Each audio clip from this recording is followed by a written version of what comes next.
दोस्तों खौफ़ छा है? ईअं त न खौफ़ खे माण्हू चवंदो आहे त भाउ फलाणो फलाणे खां डिॼे थो, फलाणे जो वॾो ॾहका आहे, वॾो खौफ़ आहे। असुल में खौफ़ ख़बर अथव त खौफ़ उन शइ खे चइबो आहे जेको जिस्म में पाण में खौफ़ पैदा थिए ऐं जेका रत में हली वञे। अहिड़े क़िस्म जा बि खौफ़ अथव। उनजो मिसाल हिकिड़ो ॿुधायां थो। कल्ह पंहिंजे हिकिड़े प्यारे दोस्त जे पोस्ट तो मूं खयो आहे त हिकिड़े माण्हूअ खे अदालत सज़ाए मौत ॿुधाई। उन माण्हूअ खे ॿुधायो वियो त सज़ाए मौत जा इलाही क़िस्म आहिनि, कि हर मुल्क जो पंहिंजो कानून आहे। किथे फांसी आहे त किथे गोलियूं हणंदा आहिनि, किथे मतिलबु कुझु बि सिस्टम सां माना उनखे सज़ाए मौत ॾियणो आहे। हाणे उन माण्हूअ खे हिननि ॿुधायो त तो ते असां रिसर्च कंदासीं, तोखे नांगनि मां ॾंग हणाए तुंहिंजो मौत कयो वेंदो ऐं तुंहिंजे मौत ते असां रिसर्च कंदासीं। उन माण्हूअ खे कुर्सीअ ते विहारे, सज़ाए मौत वारे मुजरिम खे कुर्सीअ ते विहारे, ॿ नांग हिकिड़ा वॾा कोबरा उनजे अॻियां विहारे, उनजी अखियुनि खे पटी ॿधी, वरी नांग हटाए सुई खणी माण्हूअ खे थोरो ईज़ा ॾिनो अथऊं ॿिनि जॻहियुनि ते।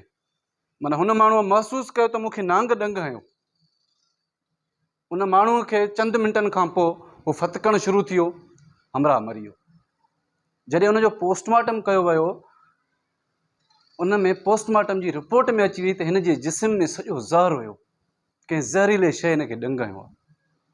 हालांकि उनखे नांग मां न ॾंगरायो वियो, उनखे हथ जी हिकिड़ी सुई खणी उनखे थोरो ईज़ा ॾिनो वियो, माना जीअं उहो हुन महसूसु करे त हिनखे नांग ॾंग हयो आहे। उनखे सिर्फ़ु ॾेखारियो नांग वियो आहे। हिते जेको असां वटि जेको सिस्टम में जेको आम माशरे में हले थो, उहो बि हिकिड़ो वॾो खौफ़ आहे सच चवण जो।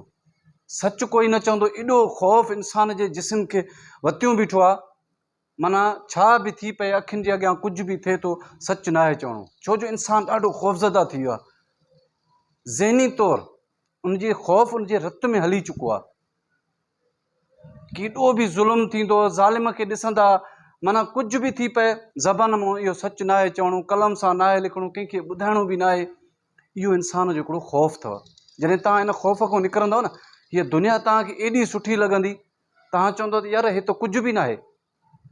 त माना असां पंहिंजो वक़्तु बेगुनाह ज़ियान कयो आहे, हे सच में त कुझु बि न आहे। हमेशह तारीख़ कलम सच वारे माण्हूअ लाइ हलंदो आहे, सचे माण्हूअ जी तारीख़ लिखबी आहे।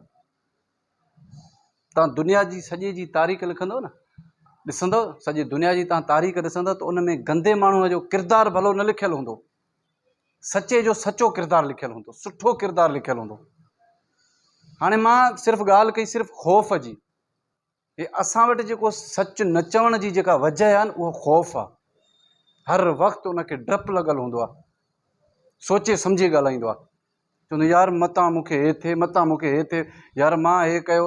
माना मोबाइल हलाईंदो बि सोचे सम्झे हलाईंदो, यार मां हे ग़लति त लाइक न कयो, यार हे फलाणे एक्टर आहे, मां हिनखे ग़लति लाइक त न कयो, मूंखे काल न अची वञे। इहो खौफ़ आहे इंसान खे। खौफ़ हिकिड़ी वॾी बीमारी अथव।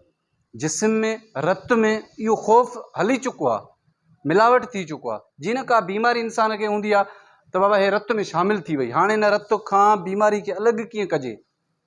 हाणे हे सच, हे जेको खौफ़ आहे इहो बि रत में शामिलु थी चुको आहे। तव्हां जेको सच नथा चओ न काथे बि, इहो तव्हां ईअं न चओ त मां पंहिंजी मर्ज़ी ते सच नथो चवां।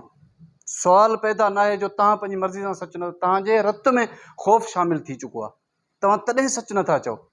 तव्हां पंहिंजे रत खे साफ़ करे तव्हां सच जी तरफ़ अचो, तव्हां ॾिसो त तव्हां हिन वॾी बीमारी खां तव्हां बची सघो था। मुंहिंजो वीडियो तव्हांखे पसंदि अचे, पंहिंजे दोस्तनि सां ज़रूरु शेयर कजो।